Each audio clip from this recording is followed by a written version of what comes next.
Hey kids, it's time to get some SML podcast all up in that.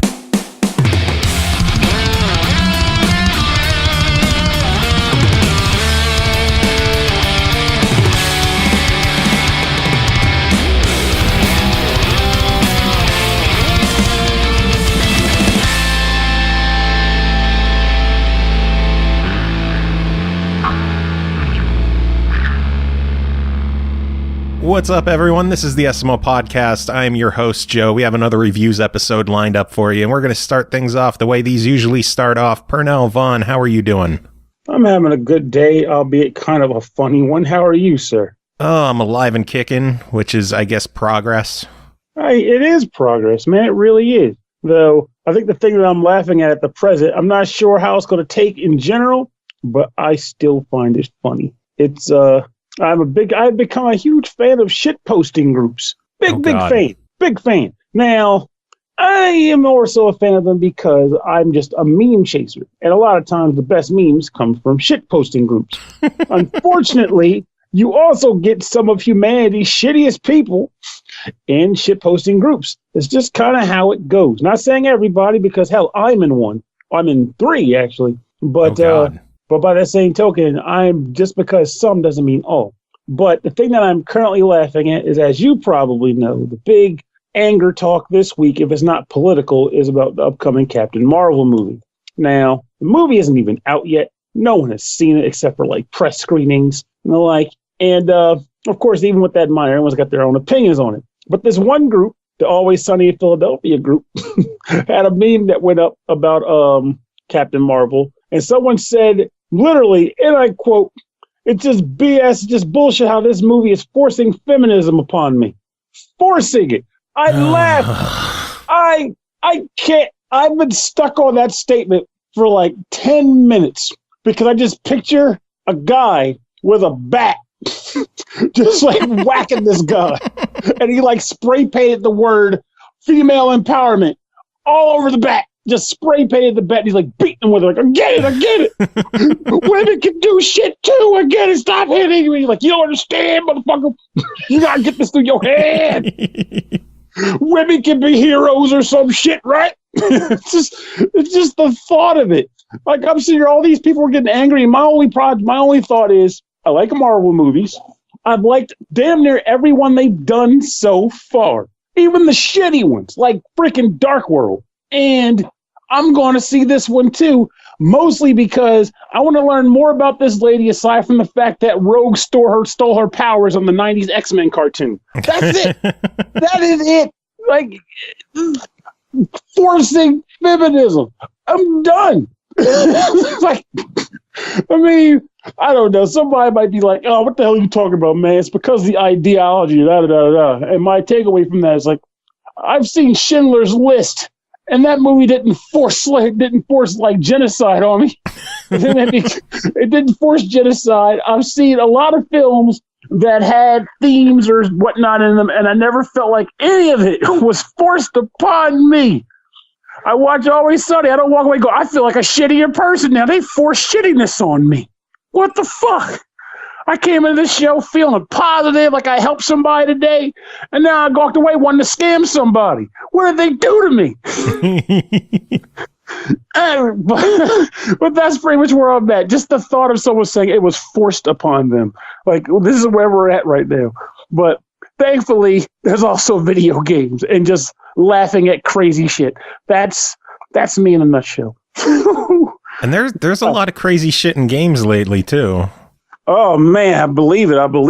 I'm actually like, wait a minute, give me something. Like I'm sitting thinking like, oh yeah, freaking. Oh no, I think if I had said something, I got a feeling I'll know exactly what you suggest. But where's the craziest thing that's going on in gaming to you right now? All the rumors with Microsoft. Wow, that was not what I thought you were going to say at all. But you're talking about them doing the Nintendo stuff? Yeah, those rumors have just been blowing up, and it's such a crazy thought of something like that happening. But it'd be ingenious though. I mean, though I am surprised in a sense because the original reason why I thought the rumor was prevailing is because there was also the side rumor that they were looking to get out of hardware.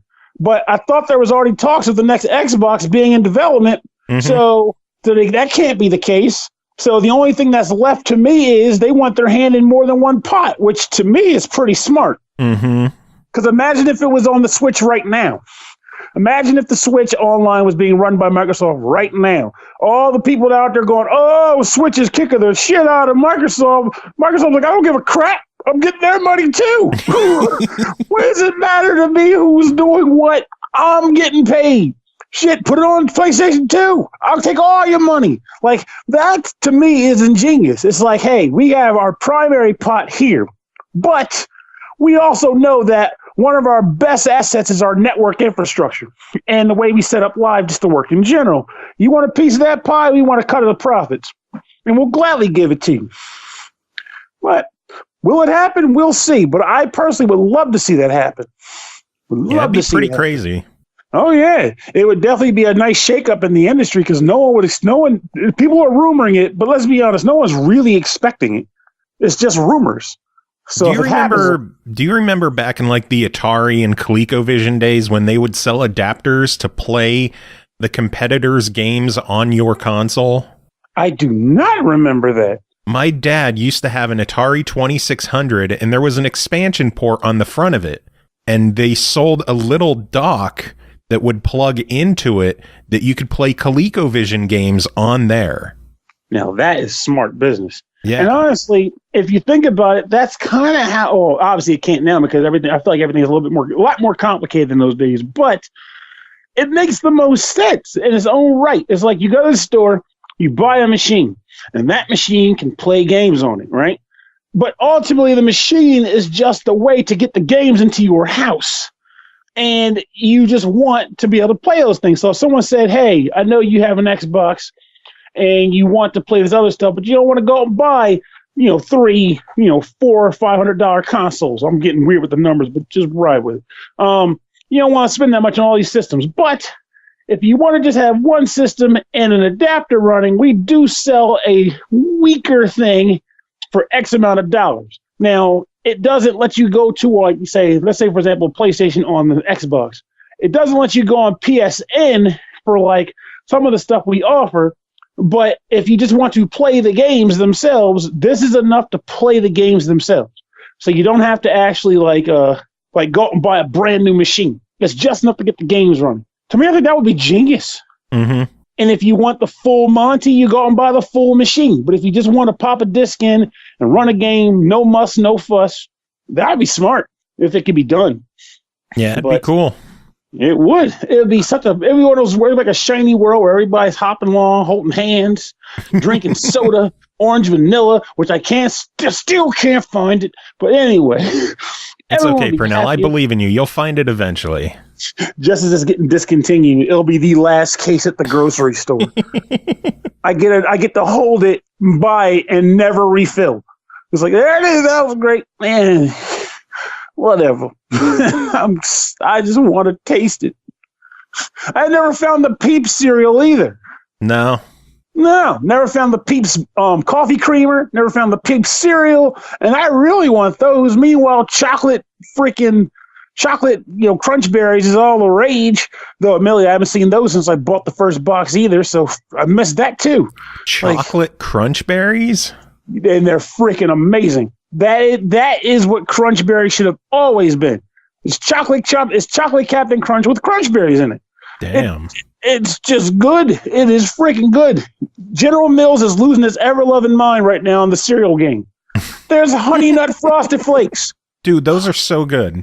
But they don't make sense. The Honey Nut was always the bees game. You don't just infringe. There's no, I guess I take it back. I guess there is Frosted Cheerios, but still, I always assumed that the Cheerios ripped off Frosted Flakes first, man. Now this is just payback. No, I assumed he paid the tiger a penance to muscling on his turf. Like, here's a cut, man.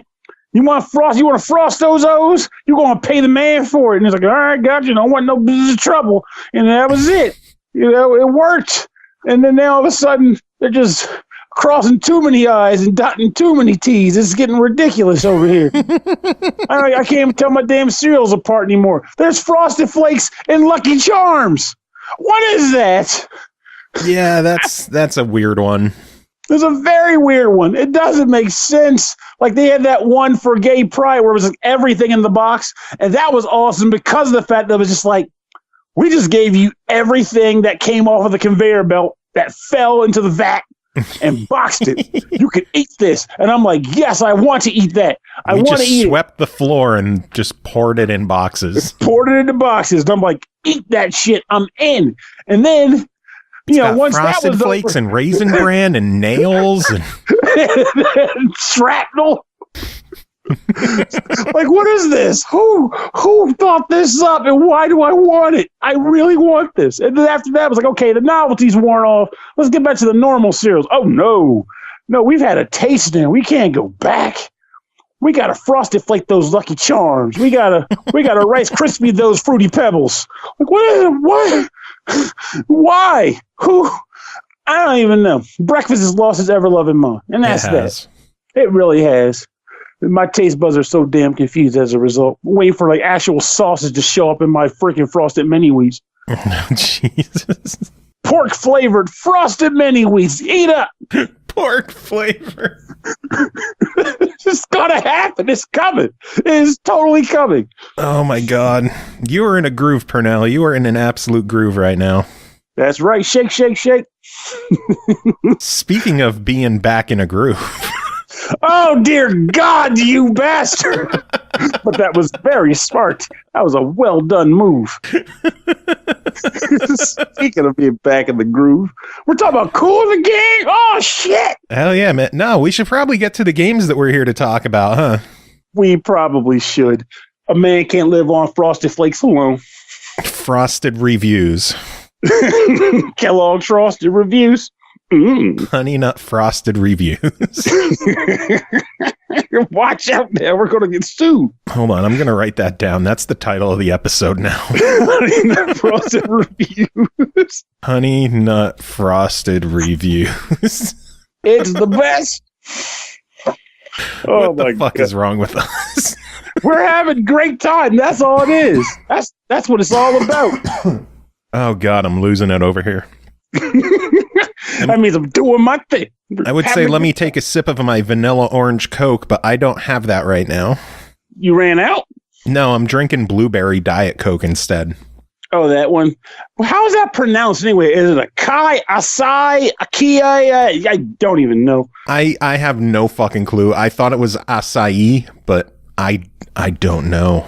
I think when we're done recording, I'm going to go on the internet and just look that pronunciation up because it drives me nuts. It's ACAI. Asai, maybe that's actually it. But I keep thinking I want to see Asai to be spelled SAI.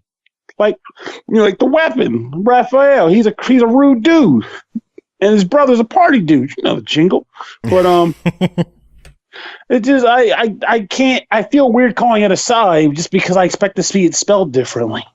But yeah, and like the C has the little hook on the bottom of it, and the I has an accent. I don't know how the fuck you say it. That's why I just call it blueberry Diet Coke. I ignore the other word. It's just there. Blueberry, other berry flavor. Blueberry and others.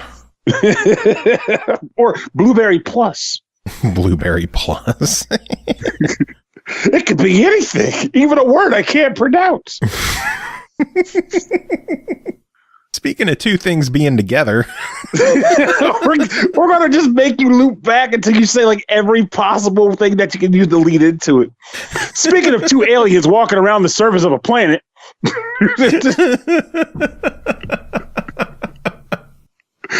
Oh my God. Oh my Lord. Yeah, let's get started before we go off on another tangent. So first game to talk about tonight is called ToeJam Earl Back in the Groove, developed and published by HumaNature Studios, released March 1st on Xbox One, Switch, PS4, and PC for $19.99. ToeJam Earl have crash landed back on Earth, and ToeJam Earl Back in the Groove, a funky, fresh roguelike adventure infused with old school hip hop and jam-packed with awesome throwbacks to the 1991 classic. Pernell, how is it? Well, Well, my first thing that came to mind when I came across this game was the actual realization that ToeJam Earl is one of our very first roguelike games. And I didn't even know it was a roguelike back then. I didn't even think about that. And I'm playing the game, not having that knowledge in my head, and I'm just like, wait a minute, this is a roguelike game. What the hell is this? Because it's a game that's notoriously a genre known for being difficult and punishing, and yet ToeJam Earl back in the day was very popular amongst just everybody. It was generally a good casual game. So I didn't expect that. But as for the game itself, I'm seriously confused about how this worked out, because I believe that they promoted it as like a sequel to the ToeJam Earl franchise, but it feels like a much, much better, like, expanded version of the first original game. But because it's like, there was ToeJam Earl, then there was ToeJam Earl Panic on Funkatron, then ToeJam Earl Mission to Earth. And as you also may remember, each of those games changed the formula very much from the previous game. Like, they were not the same games. And unfortunately, the first is the one that's still the most fondly remembered, because the other two didn't quite carry their weight like people wanted them to. So with this game, they kept the new characters that they introduced, even added a few new characters, and plot them down to a gameplay reminiscent of the very first game. You have crash landed on a weird variant of Earth that got sucked into a black hole because one of the characters decided to hit the wrong button while activating the subwoofer on their Ratmaster 5000 spaceship, thereby resulting in them all having to find the pieces of their dismantled ship across this weird black hole warped variant version of Earth and then get home. And what that translates into is a series of stages that consists of you going from floor to floor, traversed by elevator hitting on each floor to escape to the next level. But every once in a while, as you reach a floor, you'll get notification that there's like a piece of the spaceship on that floor that you have to acquire in order to leave. Now, the way the game works, like, you just pretty much just walk around. Like, there's no like run button or anything. You just kind of strut around the map. You can swim sometimes if there's water on the level, and when you go underwater, there's like a breathing gauge, an oxygen gauge rather. And if you run out of oxygen, well, I don't know what happens. I never drowned because I'm not crazy. But as you're also trying to walk around and explore, you are accosted by various unhip and uncool Earthlings. It's kind of funny. They all got sucked into a black hole, and Earth is kind of warped, and yet they're too busy being like doing what humans do, like mow the lawn and ride a Segway and walk around eating ice cream, to pay attention to the fact that they're in a pretty bad situation. But I digress. Humans are stupid, and they're chasing you because why not? And if they hit you, they pretty much they do damage to you and then ultimately kill you, resulting in you losing a life. You cannot hurt them by normal means. So if you see a human, you have to run away and just escape. But in order to assist you, there are two things that exist on the maps. There are good humans that are noted by like a sparkle or a glimmer. And if you walk up to them and press a button, they may offer you various favors. Like there might be one where he will allow you to level up if you acquire enough experience from the map, which you get by walking around, shaking objects for items, and things of that nature. There's also guys that can heal you. There's guys that will keep enemies from attacking you. And there's a wide array of various good Earthlings and even some Funkatron aliens that will assist you on the map. The other thing that can help you in the game are presents. Presents are a very major roguelike factor in this game because they are items that are strewn about the map, sometimes identified, sometimes not, that do a variety of different things when you open them. Some might give you rocket skates. Some might kill you outright. Some might, just give you a large boost of experience, but in exchange, you have to burp every couple steps, which makes it harder for you to get around the map. There are a ton of different presents in this game, a large variety, and some of which you unlock as you play through the game by finding wacky flying presents that will sometimes pop up on the map. And if you catch it, it will add a present to the register of things you can earn or use. If you manage to get every piece of the ship, you beat the game. Quote unquote, beat the game. And I say that because this game is designed to be played multiple times. So at the beginning, you can do a tutorial, which will be like, hey, here's the game, walk around, and there'll be like a bunch of signs that are posted where you walk up to it and they'll say, here's how you do this thing. Here's how this would work. Basically just getting you into the swing of things. Yeah. And then after you beat the tutorial, there is something called a fixed world. I didn't do any actual doodling or mapping. And honestly, I beat it on my first run, so I don't know. But I believe fixed world means just that. Every floor that you will come across is exactly the same every time you go in. No randomization. And if you get all the shit parts there, you beat the fixed world. You can always go back if you want to, but it's considered beat, quote unquote. After that, you unlock Random World, which is where it gets wacky randomized. You don't know what aliens will be on which floor, what the floor layout will be like, so on and so forth. And the goal, of course, is still get all the ship parts. And the last mode you unlock is Random World Hard, which is pretty much exactly as it sounds. Most of the presents are unidentified, which means you have to find identifying presents to identify unidentified presents. Ho, say that 3 times fast. No, or you have to pay people to identify them for you using money that you can find. Now, in the original game, you could pick between ToeJam or Earl to explore the maps. And in this game, ToeJam and Earl are available just as before, both their new versions and their old classic versions. And in addition to that, you can use 2 new aliens, Letitia, and I think her name was Lawanda, and they have their own quirks. And you can unlock 3 other aliens, because each time you beat the game, you unlock 1 new alien and possibly a new hat, which gives you like weird properties on stages, like invisibility and such. But I want to say Lawanda was from ToeJam and Earl 3. She was. No, not Lawanda. Letitia was. Yeah, she was from the Xbox one. I'm pretty sure she was just meant to be like Queen Latifah, which is hilarious because it's pretty accurate. But each character in this game, though, unlike the original game, has different stats that are attributed to them and makes them each unique.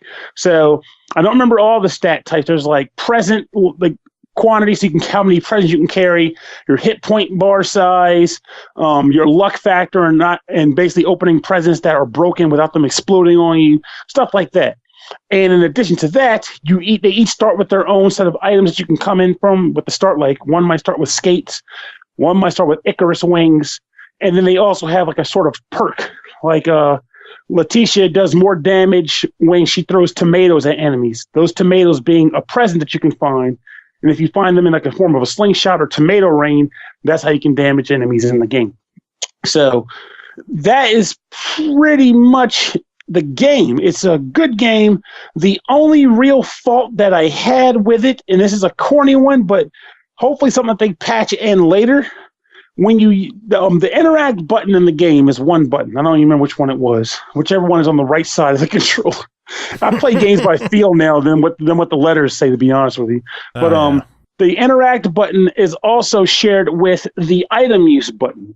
And what that means is if you're using an item that is activated by pressing the action button and you want to talk to a good earthling or shake a tree or do anything else that would just be an action, you can't do it until the item wears off. And I find that extremely annoying, and it also results in me hoarding presents like it was going out of style. Oh, look at that 90s reference, that buzz statement, going out of style. But it was something that I felt that if they were to patch in like the means of which, even if they just made it a separate button, make it so that you can use items and talk to and interact with objects, that would really go a long way in making this game more awesome to me, because it's kind of interesting.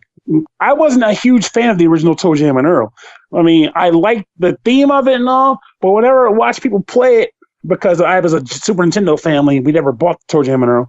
But whenever I'd watch friends play it, it's just like they were moving really slowly and things just needed to move, like you need to get more frantic or something. Yeah. But this game, I feel like if someone were to say, you haven't played ToeJam and Earl, you got to get on this, I wouldn't even talk about the Genesis game. I'd just refer them to this, because this is a perfect recreation and improvement of a classic game, so much so that I don't even think you need to go back to the old game anymore. And I even get into the co-op aspect of the game, which is awesome.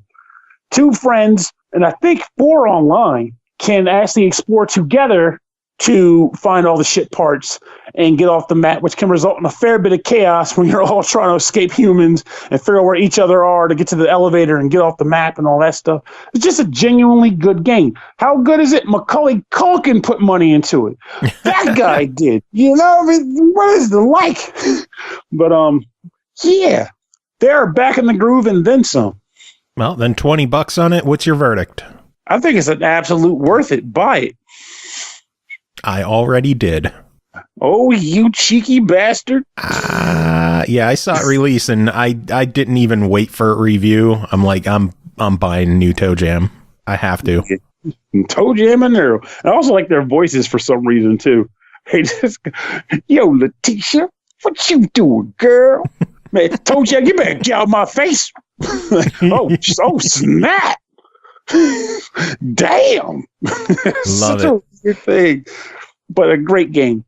Awesome. Moving on. Next game to talk about is called Beat Cop, developed by Pixel Crow, published by 11-Bit Studios, released March 5th on Xbox One, PS4, and Switch for $14.99. A retro pixel art style adventure in New York inspired by 80s cop shows. You are Jack Kelly and you've been framed for murder. Now, as a regular beat cop, you have to find out who did that.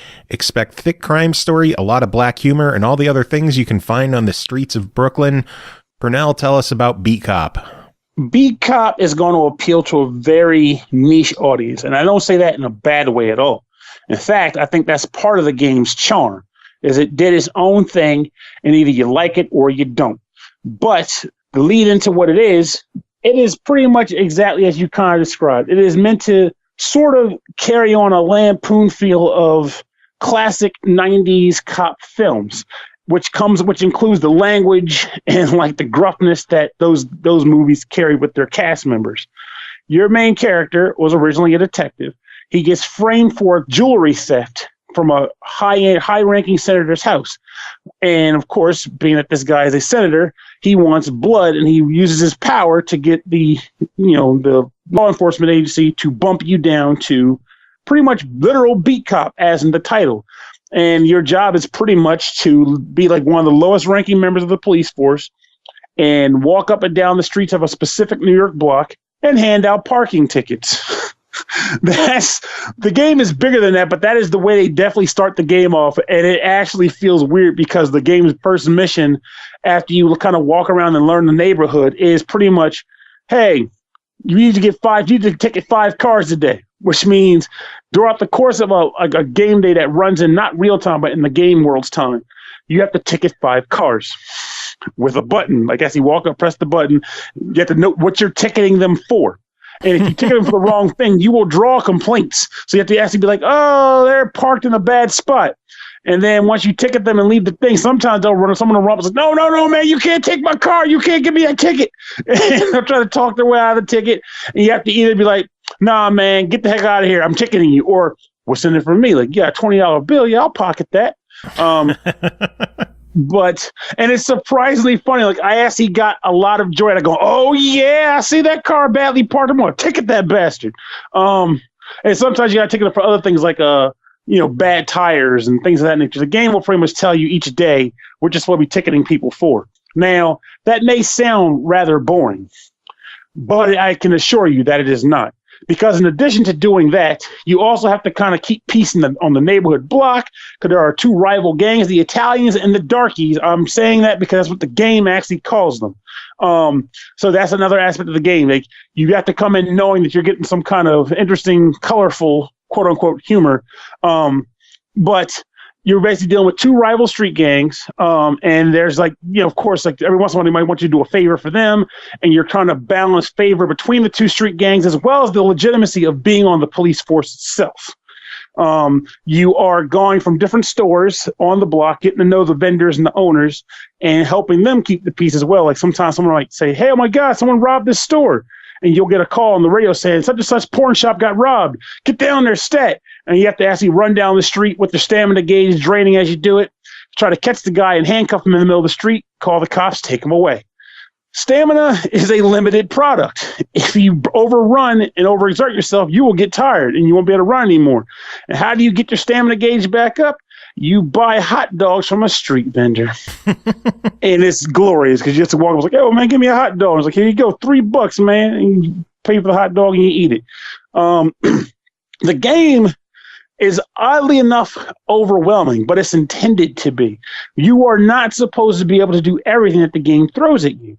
You just kind of make the best efforts that you can and hold on tight for dear life. Because while you're also, like I said, you're doing all this stuff, you're trying to keep peace in the city, but there are a few other hiccups in addition to that that makes the game even more wild. One is that in addition to the normal game running, there's also like a mainline plot that happens throughout the game where you are slowly piecing together who framed you, why, and how to get out of it. And this happens by way of different events on different days. I believe the days themselves are scripted as far as which days it's going to happen. But nonetheless, when they come up, you have to handle them accordingly, all the events that take place, and be able to progress with that plot line.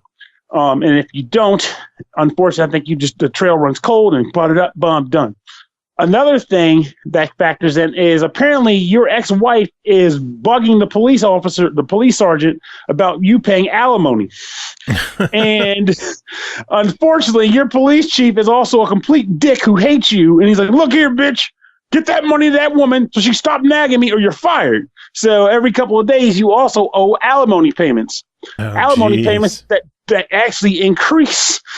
So you have to earn money for that purpose too, which means every once in a while you might find yourself a little low on cash, resulting in you possibly taking a bit of a bribe from one of the rival gangs, or maybe every once in a while that guy needing to pay out of his ticket is looking kind of sweet to you. You might want to take that bit of cash, just to kind of push yourself along. And of course, unfortunately, I've noticed one time I did it, and at the end of the day, when the game reports on how well you did, how your favor changed between all the different groups, it'll be like, "Hey, you lost favor with the police because an undercover agent saw you take that bribe from that guy on the street." Oh, like, no. Gosh. Like, damn it, who snitched? Like, I actually yelled. I was like, "Who the hell snitched?" Snitches get stitches, bitches. It's just pretty much, it's like it surprisingly drew me into the game. I actually yelled about the guy ratting me out. A fake little digital like blippy blop man yelling me out or ratting me out. I honestly came away liking this game. It's a weird, I guess, you remember how Harvest Moon was, how the game was farming. You farmed. It is a normal job, but the game world made it fun because they made the farming fun and they made the events around the farming equally engaging and enjoyable. I feel like Beat Cop did something very similar. I like the world. I like the fact that each day you go into it and there's like some small like story events, but then also just general chaos on the streets. Kid rumps you, "Hey, help me find my cat, mister." And you're like, "I got time for this, man. I'm trying to stop a shootout." And you're like, "You know what? It's for the kids. Bullets can wait. Let me go find your cat." And it's kind of nice to just be able to do things like that. But I will say, I believe this might be one of the games. Like there's like a few. I believe there's like maybe a few endings to it, but it might be a one and doneer depending on how engaged you get with games. But I think that one is a fun one, which in itself means that for the price, I think you're actually getting your money's worth out of it for the experience that you're playing for. Well, you're jumping ahead, but $15. What do you think then? I think this is another buy. I came away thoroughly impressed with this game. It's enjoyable. If you feel as though I might have missed a beat or something, let me know. But I did miss a beat. Bambo! Though I actually think I did miss one. In addition to the stores, you do also sometimes have to engage with the tenants in different buildings on the block too. And sometimes those engagements can be pretty freaking hilarious. But I won't spoil what those engagements may be. Some of them are on the rated G side, some are a little on the R side. Point is, they're all fun. Nice. I'm going to have to grab this one. It's been on my radar, but I think you sold me on it. I'm glad to hear that because, like I said, this game deserves those sales, man. It's very creative. And even at the beginning of the game, they outright say, just have fun. We made this game to lampoon and spoof 90s movies. Don't take it too seriously. Just have a good time with it. Awesome. Sounds good. It is good. All right. Next game to talk about is called Blast Zone Tournament, developed and published by Victory Lap Games. Released February 28th on PS4 and out of Steam Early Access for $19.99. Coming later this year to Xbox One as well. Blast Zone Tournament is a fast-paced game where fun meets explosive combat. Take on challenges in the fully loaded single-player campaign to level up and prepare to compete in numerous multiplayer arenas. Team up with friends and blast opponents as you go head-to-head to see who will be the last bomber standing. Pernell, what is Blast Zone Tournament? Blast Zone Tournament is Bomberman. Review over. All right, $20. What do you think? Honestly, I could end it with that, but that would not be fair to the game itself. There is more to discuss about this title. But Blast Zone Tournament is pretty much like the Bomberman structure. There is a single-player mode, and with that single-player mode, I believe they tell it in a form of like a sort of story. Like each level you go through, there's an announcer named like Blast Barker, kind of ripping on like Bob Barker, and he's like kind of like, "Hey, welcome back, contestant. Your job here is to blow up Robo Dogs, or to blow up these contestants, or to blow up that lady who's a jerk." And your job is to run through the stage, blowing up boxes with your bombs, collecting power-ups to make your bomb blast radius extend longer, and like various other props like a kick and things of that nature to blow up all these enemies, or sometimes get to the end of the stage or whatever. And that is pretty much how Bomberman worked too. But one thing they did change, which I thought was interesting, is that in Bomberman regular, there was the normal power-ups like the bomb up, blast up, and whatnot. But you also might remember like the punch and the kick and the throw, right? Mm-hmm. In this game, they refer to those as ultimates. And when you pick the power-up up, you get a limited number of uses for each one you get. So if you get the kick, you don't have an infinite number of kicks. You get 3 kicks. So make them count. Mm. It's interesting. I can picture someone being like, "Oh, that's some bullshit. I should better just kick when I want to kick." But there's a part of me that thinks, that's actually not a bad thought. It really does make those kicks count. You can't just spam it like you used to in Bomberman. And boy, did I spam those bastards. Believe me. But by making them like a limited resource, it adds a little bit more strategy and deliberate methods to what you're doing. As you beat the stages in each of the worlds, you unlock experience points. And when you earn enough experience points, you level up. And each time you level up, there is a sort of roulette that's available, which you can utilize to unlock various cosmetic items for your little bomber person or contestant. That allows you to customize your character to how you see fit, and then either use them in the single-player mode or the online mode, which I think is the main interesting aspect to this game. Because while it does a lot of stuff that Bomberman does do, it also does a lot of stuff that Bomberman did not do. Like the matches, I feel, are a fair bit more customizable. You can have up to 32 players in a match, which is ridiculous, by the way. Yeah, really ridiculous. Bomber Battle Royale is no joke. It is not. And it's weird that while, like, I think one of the biggest and most enjoyable aspects when I play Bomberman is like knowing the people and like, pretty much yelling, I killed you, friend number G, or G, friend 2 or something like that.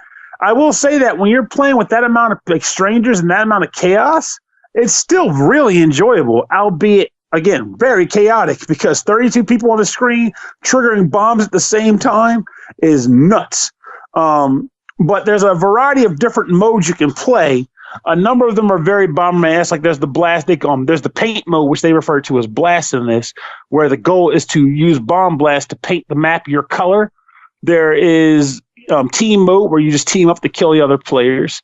But then there's like a couple other unique modes, which I'm not used to seeing, which, like, for example, there was one called King mode, which is, I've never seen it even in any of those kinds of games, where the idea is that one of the players on the team is the king, and the goal is to protect the king from being killed.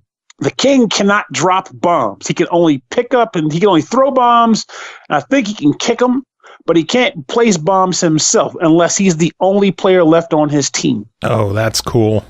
It is cool. And if you make the map big enough, it means that you end up making it such you actually have places to hide. You can kind of run away from dudes before all the blocks get destroyed.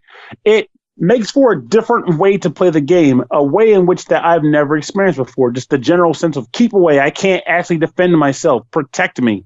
And a Bomberman game feels really weird. But there are a variety of different modes of which you can like choose from if you want to build an exhibition match.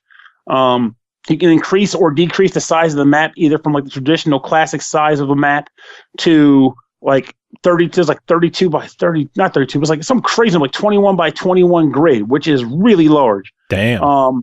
There are a number of like pre-designed like block configuration you can select from. So it's not just always, hey, the blocks are randomized. You can be like, hey, I like this block configuration. You can just pick that, which is a lot more interesting than it would sound. And this is all just exhibition type stuff, like as in like you customizing a match and playing it in your living room or something. But if you want to go online, you can go online too. And I think, I can't tell for sure what they do because it lets you pick if you want to do Battle Royale and like 2 other things. And when you select it, it just says, here you go, you're in this match. Go kill all these other stranger people. And I'm not sure if that means that when the game kicks in and starts up a season mode, whether or not the seasons will determine what mode you're playing and things of that nature. But so far, it was like, hey, jump in, kill these dudes, have a good time playing it. And it was really chaotic and frantic. I had a good time doing it. And each time you win a match, you kind of rank up a bit. You get your stats will get incremented. It tracks your stats and it ranks you across like pretty much the world for that season of play. So you're pretty much playing for glory as well as just for having fun. The level structure in the game for single player, to go back to that, is a surprisingly weird one because I was a little confused at first. When you start the game, you're on level 1-1. Then you go to level 2-1, then 3-1, 4-1, and so on and so forth. Seems kind of weird, right? Like, where are the other ones? Where is 1-2 and 1-3? And it turns out that what that is once you've played through the stage the first time, you can go back to it from the menu and you can select that level in a new challenge or a new goal. So you select 1-2 once you've beaten 1-1. And you can beat that level's goal. And once you beat that, you can go to 1-3's goal. And if you beat all 3, you get that much more experience points to level up your guy to get more roulette pools, to get more custom gear for your Bomberman or Bomber person. It's an interesting concept, but one that I came to think was pretty okay. I like just being like, okay, the goal, there's actually, I'm trying to unlock stuff by beating these levels. It's not necessarily just run through and blow them up to get to the end and fight the boss like the classic Bomberman games used to be. You're actually trying to accrue experience points to get gear to unlock more character parts, which was my favorite aspect of Bomberman 64, which was, finding gear parts to unlock Bomberman costumes, which was fun. So I feel like the only real negative I have for the game, and it's a kind of a small gripe when you really break it down, is that while the gameplay itself is fun, I did find myself comparing it to Bomberman for obvious reasons. And I felt like the character charm wasn't as prevalent because, just generally speaking, I've known Bomberman forever. Yeah. But that, I think, is a personal gripe and one that I believe could easily be circumvented so long as you're just genuinely having fun with the game. And the game itself is fun. It's built off of a proven method, a proven system, but they made their own personal tweaks that I think are actually good tweaks. And that 32-man riot is ridiculous if you can get one of those going. And hopefully you will be able to. I hope that a lot of people are playing this game so that the numbers can stay up. Yeah, that's probably my chief concern with the game is whether or not the player base is going to be there. I don't know if they have cross-platform play enabled or not. It would be nice to see, especially with it also coming to Xbox later this year, to have cross-play and have 3 audiences all together playing the game. I don't know how feasible that is. I don't know if it's something that's on their radar or if it's even in the game now. I didn't see anything that mentioned cross-platform play or anything, but I worry about the size of the audience and if there's going to be enough players there to sustain the game and not just have you playing against the cheating bastard bots all the time. Man, that box does cheat. What a cheater box. But damn, I guess that's like the unfortunate challenge when it comes to recommending games like this, because you really can't necessarily say, I don't know, you shouldn't buy it unless there's a player base there, because you won't have a player base there unless enough people say, I want a chance that there's going to be a player base there to be the player base. Yeah. So I think the best thing that we can do is pretty much just say we should go into that with you know the drill. $20. Give me your verdict. If you like Bomberman and you're looking forward to a little bit more than what we got from the previous offering, in the sense of like more modes, that larger player build I mentioned before, and accessible, unlockable customization parts, this or character costumes and stuff, this I think is a good time. Just go in knowing that you're hoping to bolster a player base so that 32-man arena will stay manned. Yes. But the hope is going with the hope, because the single player game is still good as well. And you can also have just like matchups with your friends if it comes down to it. So, but be the player that forms the player base so that those people will actually be there. Yes. If you build it, they will come. Damn right. And don't use cheap parts. Yeah. Always. That's right. Always low prices, always Walmart. One last game for you to discuss tonight is called Viking Sigurd's Adventure, developed by Areal Czech. Yes, that is the name that they have on on Steam. It is under Areal Czech, like Czechoslovakian. Oh. Yes, Areal Czech. Get it? As opposed to a fake one. Exactly. Published by GameDEN, released February 18th on Steam for $4.99. Viking Sigurd's Adventure gives you a chance to become a brave warrior hero, shanking hordes of enemies and solving mysteries on the way to his main goal, the battle with a mighty dragon named Fafnir. Pernell, what is Viking? Viking is a 2D side-scroller, which is weird in the sense that as I was playing it, I kind of started giving it a little bit of guff. So the game graphically isn't the most, it's not the most, visually stunning title. And it also wasn't a major draw. Like the plot, I didn't really care. And as the characters were kind of talking to each other in the vignettes between the levels, the dialogue was a little stilted, and there was just areas where I was like, I'm not really all that pushing for this. But I played the game because I wanted to review the game and talk about it like I needed to. And then something strange happened. And that as I played it, I was trying to actually fulfill the level goals. And I wanted to keep going. And I kept playing it. So it grew on you. Yes, gaming is weird in that can happen. And I should now talk about what the game itself is that I am discussing. So, like I said, it's a 2D side-scrolling platformer. And you go into the levels, you can choose between either a sword, an axe, or I just named them all. A sword or an axe as your go-to weapon as you run in. I personally noticed no discernible difference between the two. So if they look cool to you, they look cool, just use it. You run through the levels, collecting coins, killing monsters, and looking for secret treasure chests, which contain runes. Those runes can be taken back to the hub world when you beat a stage to unlock various upgrades for your character, such as increased damage from your melee weapon, or a multiplier that increases the value of the coins you find on the ground, or the increased damage to your ranged weapon, which in this case is a throwing axe, which you also have on every level.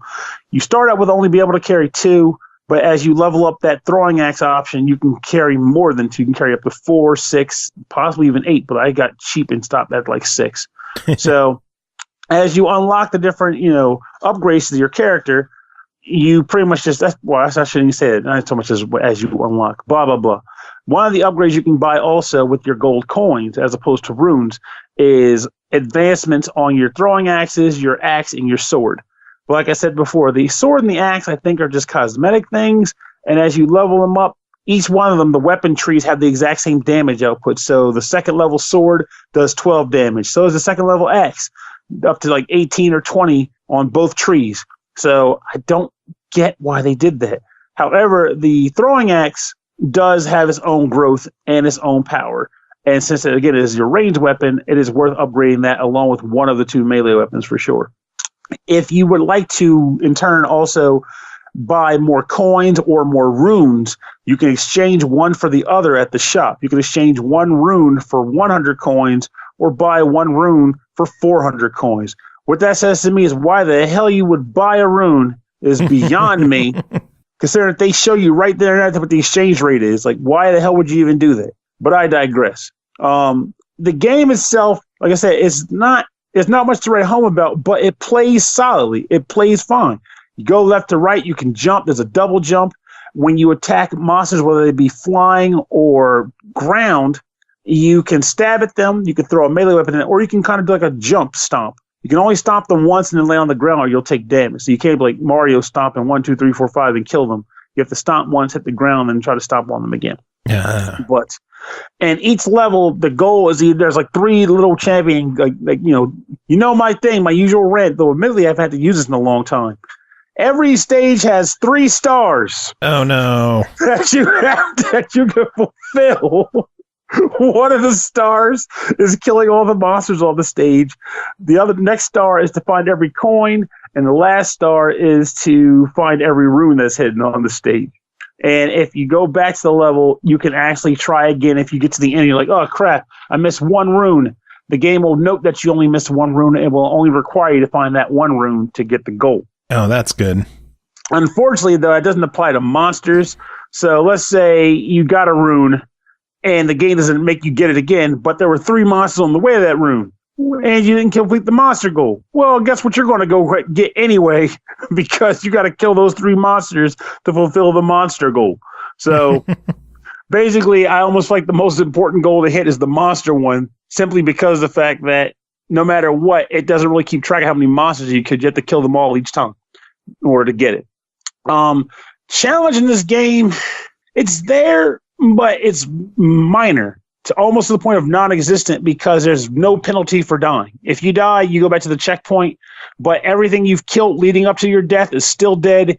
Every item you've collected leading up to your death is still collected. So you can essentially whittle down what you need to do and just keep dying as you make it through. And eventually, like, okay, now I got all those hard-to-reach coins. Now I can just skip that and get to the end of the stage. So that's a weird thing, but it's also, I'm pretty sure it was meant to be a very casual game too. So yeah, it was geared towards younger audiences. So in which case, there it is. That's not even a fault. That's a feature. So the game is really easy as far as penalties are concerned. One gripe I did have, aside from like anything that you might have gleaned from what I just said throughout the review, is that the controller, it feels like, I mean, unless I was missing something, I feel like they kind of half supported the controller. Like when I play games, I usually plug in like an Xbox 360 wired controller, which I should probably really upgrade at some point. But it lets me walk left to right with the controller, and that's it. So I still have to use the the ASDF on the keyboard to walk left to right and jump. And there's like a button to throw an axe and to swing your weapon and to jump, all on the keyboard. And since I can't map those buttons, sort of getting like something like Joy 2 Key, I guess, I have to pretty much use the keyboard. Yeah. There's no like intrinsic controller support. Well, maybe they'll work on patching full controller support in. That's a good idea. Hopefully they do, because they should. Because platformers on a keyboard. Yeah. Minor gripes aside, though, it's only $5. So what do you think? You know, just because it's $5, I want to yell, fuck it, why not? It's a fucking why not? Fuck it, why not? Because the game, like I said, it does what it needs to do. I like the fact that you said it was meant for younger audiences. I think it would definitely fit the bill there. It's not going to like raise any flags and make you sing hallelujah, this is the best platformer ever. But if you do buy it and you know what you're getting into from this review, I think you'll have a good time, because it does what platformers need to do and is executed in a way that I didn't feel bored as I was playing through it for the purpose of this review. I enjoyed my play. Cool. Sounds good. Does it? Does it sound as good as Chocolate Berry Crunch Berries? See, now, if it was Captain Crunch with chocolate balls in there and not fruity berries...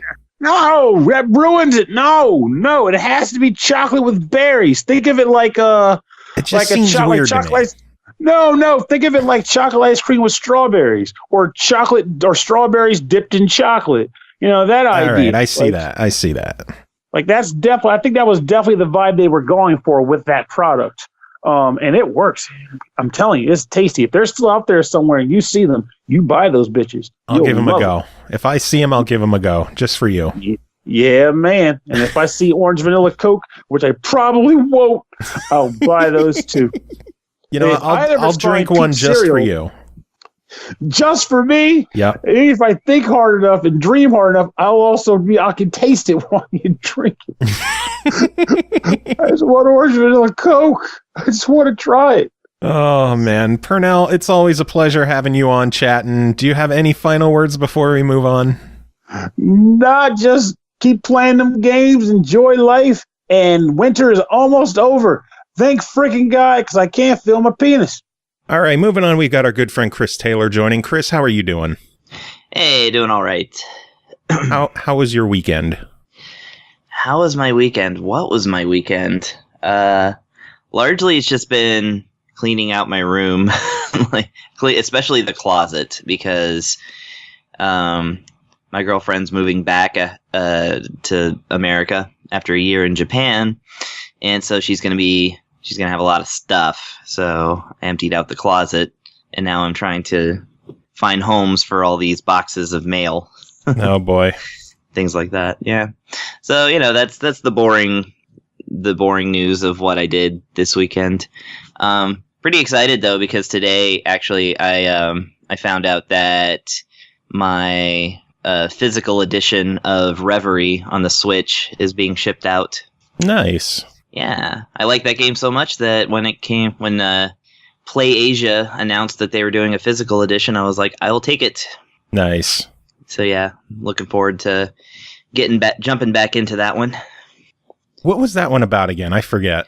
That was the New Zealand-based sort of Zelda meets Earthbound type of game. Yeah, where you're playing through an old legend. And like mythical characters from apparently New Zealand lore, and I really, really liked it. It was very much my thing. So I'm still got real hoping excited. It comes to Xbox one day. My fingers are still crossed.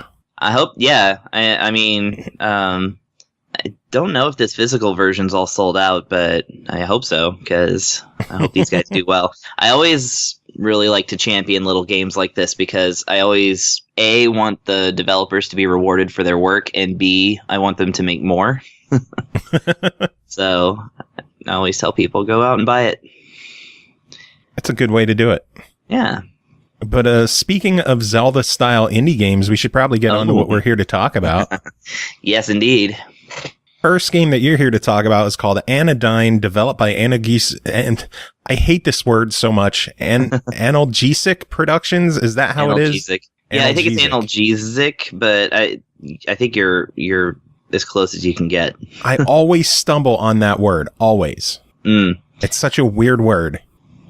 Is Analgesic the original developer of it?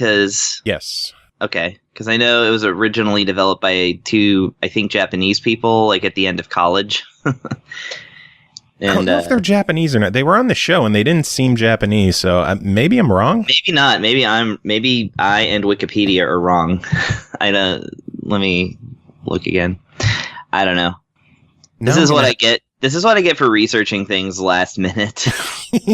Like, I play the game for long enough, and then, like, while Skype is loading, I'm like, well, I'll read a little bit about this game now. So... Anyway, published by Nnooo, released February 28th on the Switch for $9.99.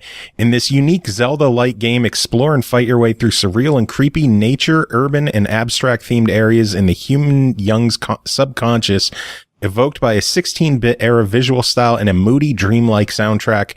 Chris, tell us about this one. All right. Well, yeah, I was going to say that this is... one of those, we're seeing them a little bit more now, and that's, Zelda style, retro throwback type games. But in finding out that this game was made all the way back in 2013, which makes it as old as this show. I said all the way back to 2013. That's great.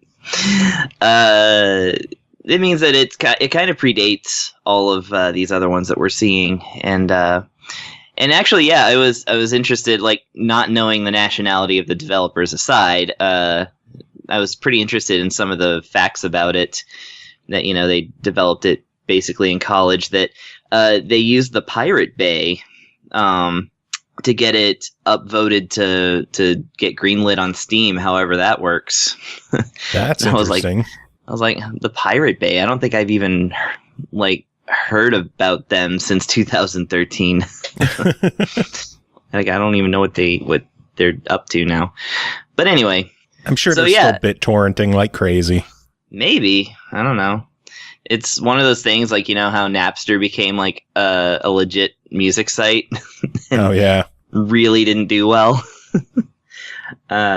So yeah, I don't know. Maybe they went legit and then failed. Who knows?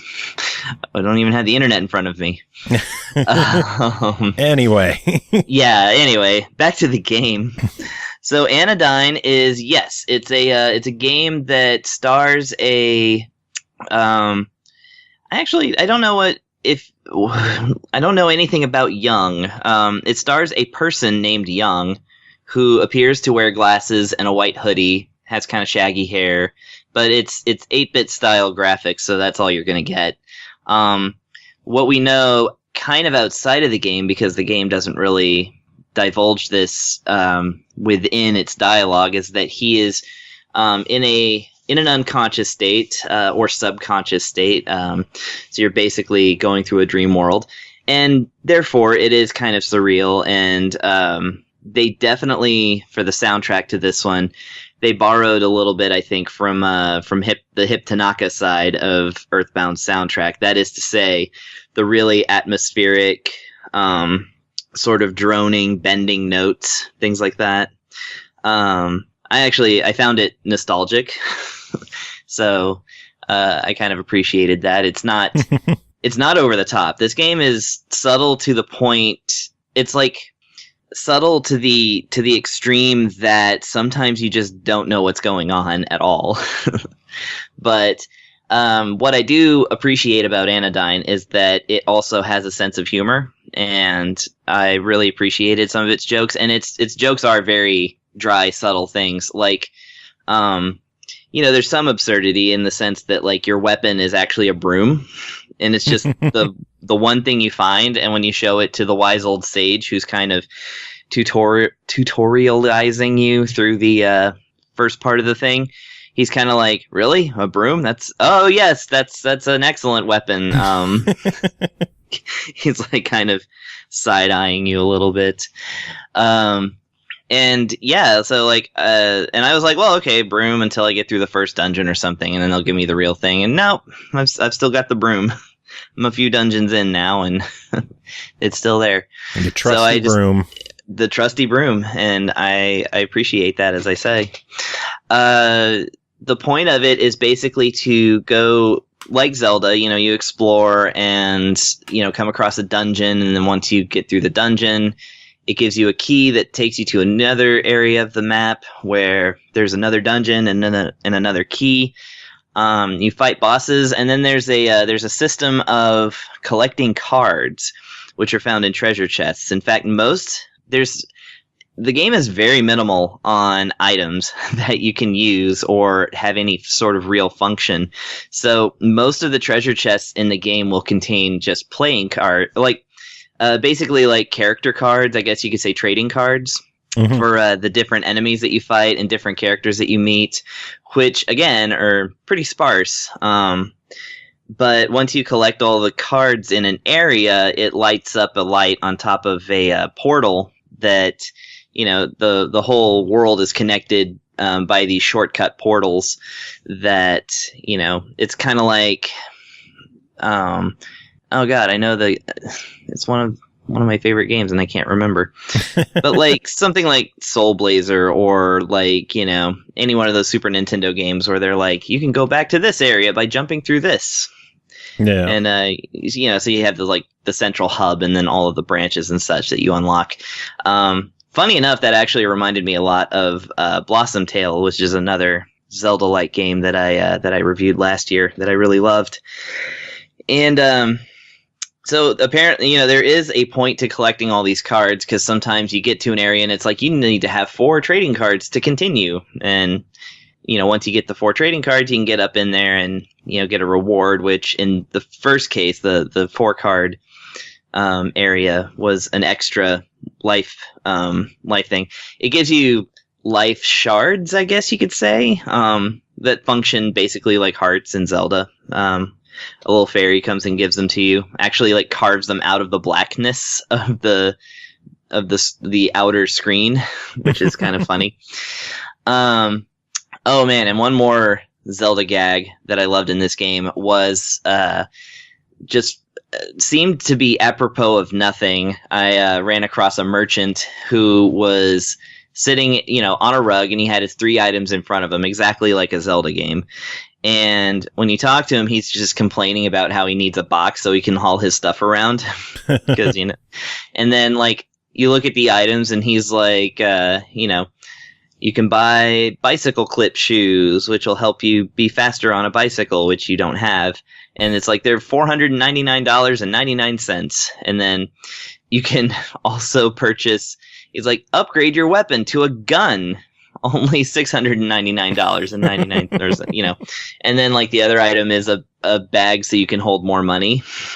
And the joke of all this is that there's no money in the game. As far as I understand, you don't collect a single cent. So just the fact that he's out there trying to sell all this stuff is great to me. I love it. Yeah, the dungeons are super clever. I really actually like the way that they're laid out, and the puzzles that you kind of have to solve. Because the game is so minimal on items and interactions, it's not so much a thing of like trying to find the right item. It's just trying to use the few things that you have like effectively. And of course, it relies on some abstraction. For instance, if you see a pile of garbage essentially on the ground, you can sweep it up with your broom, but then the next place where you sweep with your broom will, put that garbage there. So it's basically a way to move these piles of garbage. Well, those piles of garbage are a way that you can float on the water. So, if you put it on the water, then you can ride it like a raft. And then that will get you through some parts. And so I found that to be really cool. And like in total, it's it's really interesting. It's it's kind of dark and dreary, but also funny, which that's pretty much exactly my thing. So I really appreciate this one, and I'm actually looking forward to whatever happens next, kind of unraveling the mystery of it all, because the game really gives you nothing for story. They're just like, it all seems to be leading to something, but I have no idea what, and I'm hoping to find out. Yeah, I need to go back and finish this game myself. I dove into it when we did the interview. By the way, if people want to hear more about the game, check out episode 417. We have an interview with the folks behind the game. But yeah, I really enjoyed it myself, and for $10, I want to know your opinion. Yeah, $10, this is definitely worth it. I mean, it's funny enough, actually, just as an anecdote, a good friend of mine, who, this is a kind of thing he tends to do. He played the game and he liked it so much, but he was like, this totally reminds me of you, so I'm just going to buy it for you on Steam. And I was like, great. And so he bought it for me on Steam. And then my computer that I stream and do Steam stuff on is down for repair. So I bought the game and was never able to play it. Oh boy. So when this one came around, when I saw this was coming out on Switch, I requested this one because I really wanted to actually play it. And sure enough, my friend was correct. Even though I still haven't played the copy of the game he bought for me. But so hey, yeah, you still played it. Yeah, buy this game, and if you're able, buy it for a friend. Awesome. We got one final game to talk about tonight. That's called Riddled Corpses EX, developed by Diabolical Mind and COWCAT, published by COWCAT, released March 2nd on the Switch for $9.99. Riddled Corpses EX is a twin-stick shooter made in the style of 8 and 16-bit arcade games. Travel through diverse locations packed with danger and huge bosses. Choose your character wisely and make good use of their abilities and the special items to progress and destroy the root of evil. Chris, how was your battle with the root of evil? I didn't get to the root of evil, okay? I barely scratched the branches. Oh, God. Well, okay, so this is as they say, it's a twin-stick shooter. It's old looking, 16-bit style.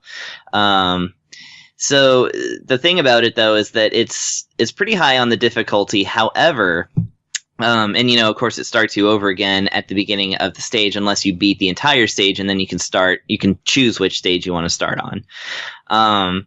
And however, is that in this game, it's not a roguelike because it's consistent every time. But any money that you gain in this game, which money, of course, is used for unlockables, you get to keep for the next, playthrough and stuff like that. So it's very much a game that you just start over and over again, and every time you die, you go back and improve something, level up your character or try to save up enough to unlock the next character, and then, so it's a game that you can basically eventually muscle your way through due to retaining resources, which is really cool. So, yeah, it's there's not, the story is, they try to be as 8-bit as possible. I guess they tried to cure, they tried to do something to get rid of all the evil in the world, but it of course ended up waking up some ultimate evil that's now out there and you have to stop it, irony. And it's interesting because you start the game with John and Chloe, who are, they're, I guess, the beginning team. And then the only character in a one-player game that you're able to play as initially is John. And John is Mr. Average. He has no special skills. He just has medium stats all the way around. And, you try to get as far as you can with him. And the first character I unlocked was, of course, Chloe, who goes about twice as fast. She moves around the map about twice as fast as him. But her gun is about 3 levels behind. But, she has a thing called magnetism, which causes, enemies drop gold bars, gold coins, gold bullions, lots of gold. And because she's magnetic, the gold all travels to her, so she can collect a lot more money than old John can. And it's at this point that I want to remind people that gold is not magnetic. I mean, it's not, you can't actually, I don't think gold is magnetized, right? I have no clue. I don't know much about magnetic properties of metals. Is gold magnetic? Yeah. Yeah, it's if it's fake gold, it's magnetic. So enemies drop fake gold because there's a presence of iron. Anyways, so I just that's my pedantic moment there.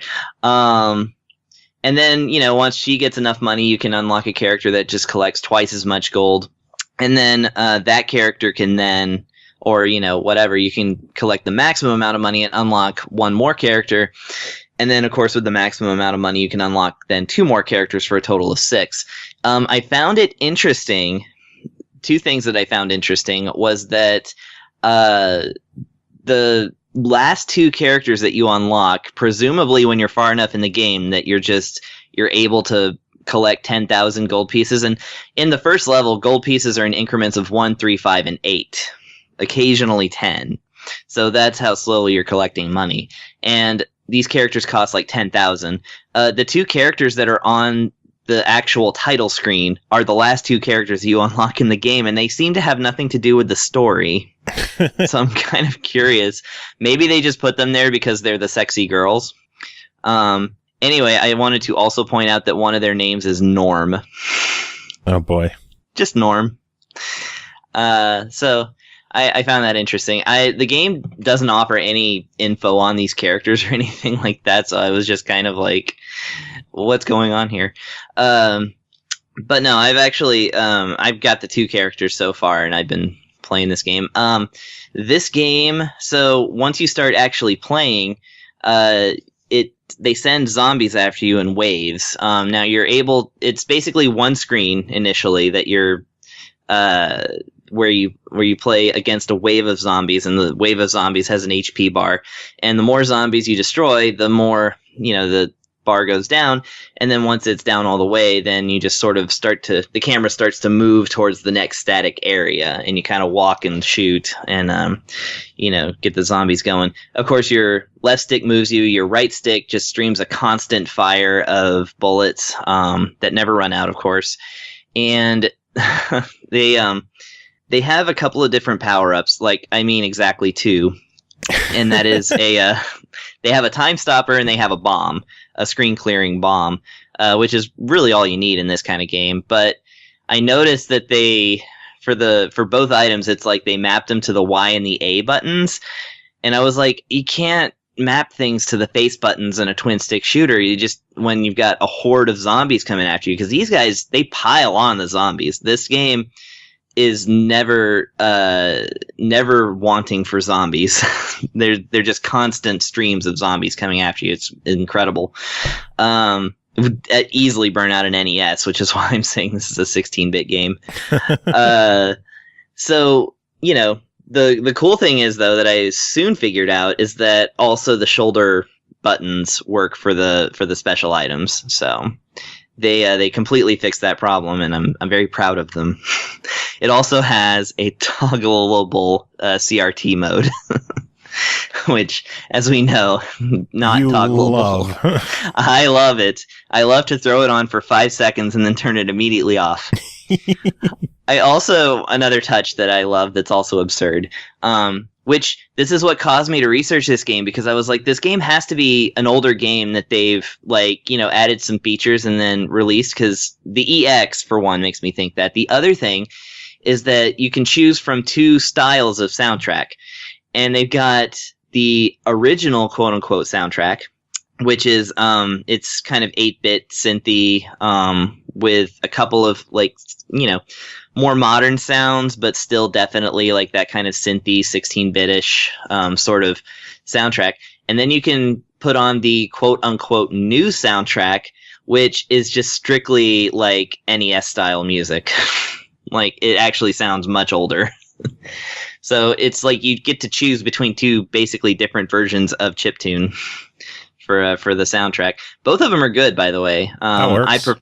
I prefer the original myself. I think it fits the game better, but if you're really, if you're a Fama Tracker fan, then go ahead and throw on the quote-unquote new soundtrack.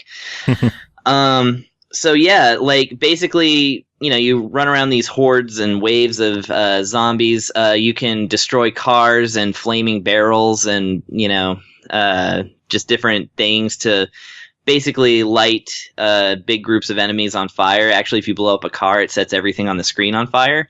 And they move a little faster, but they go down a lot quicker. And you want them to go down because if you shoot enough of them in a continuous stream, you go into combo mode, which allows you to, it makes your gun a lot stronger temporarily until you break the combo.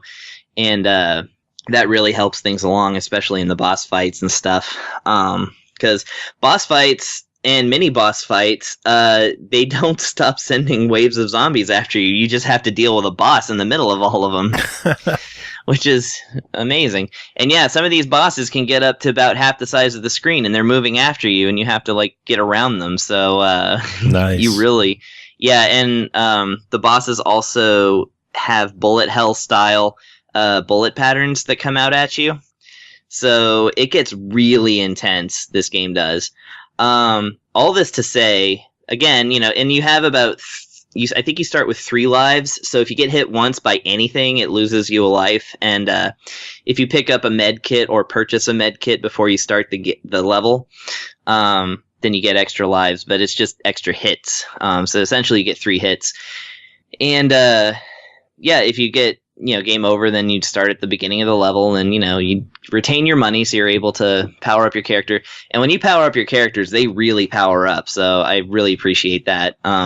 Less than an hour, and I went from struggling through the first wave of enemies to being able to blast them all in one hit and get all the way to the boss. Nice. So this game is freaking frantic, and it's incredibly fun. This is one of the better twin stick shooters I've ever played. I say that because it's the whole zombie thing is actually perfect for the genre. You don't actually see it a lot too either. Usually a twin stick shooter is either you're a ship and there's other ships around, or you have an exploration element to it. There's lots and lots of ways to do twin stick shooter, but just sticking you on a screen and throwing endless waves of zombies at you is my favorite way of presenting this style of playing. And it reminds me a lot, actually, of a game I really liked on the 3DS called Witch and Hero. which those were like these $2 games, the $2 or $3 games that came out, but they were super fun. So I was really enjoying that. Really enjoying unlocking the characters, and of course, along with the characters, you can unlock new, really badass looking weapons that all seem to cost 10,000 gold. So I haven't. Well, it's the 9999 gold thing, but that might as well be 10,000. Yeah. So I'm looking forward to seeing what those are, because I'm really quite liking getting into this game, and getting the new character actually didn't make the old character bad. It just, they're different characters for different styles of playing, so I really appreciate that too. There's a lot to appreciate in this game, and honestly, I wasn't expecting it to be as good as it was, just based on like the title, which, Riddled Corpses. I'm like, it's not really my thing. Proved you wrong. It did, and but I'm a House of the Dead fan, so blasting zombies all day and just a mindless sort of like, just like it says, riddled corpses. It's just like, endless barrages of bullets and undead enemies blowing up, and that's just excellent fun. Cool. So overall, $10 on this one. What do you think of it? They could have asked for more, but yeah. Don't tell them that. No, I won't. But no, $10 is perfect for that. Definitely get this game. And in all this, I forgot to mention there is a 2-player mode. And if we had recorded this tomorrow, I could tell you how that is, because I have a friend coming over to play video games. But as it stands, I think it just throws a second character onto the screen, which to me, like literally anything they could do with throwing a second character in there would be an immense bonus for me. Yeah. So it's not really a feature I can review because I played it by myself, but it's something that I am very, very excited about. So, and as a 1-player experience, it absolutely stands on its own as a $10 game. So go buy it. Awesome. Give it a chance. I own it on Xbox, and I think I'm going to fire it up later tonight. Yeah, do it. And get some more time into it, because I really enjoyed it. I'm going to play it right after this. Awesome. Well, speaking of, that is the end of this episode. Chris, thanks so much for coming on and taking care of your reviews. Thanks to Pernell as well for coming on and doing his. That's it for this episode. So, Chris, do you have any final words to end it? I don't know. Keep making those CRT modes toggleable. Yes. Yeah.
Bye.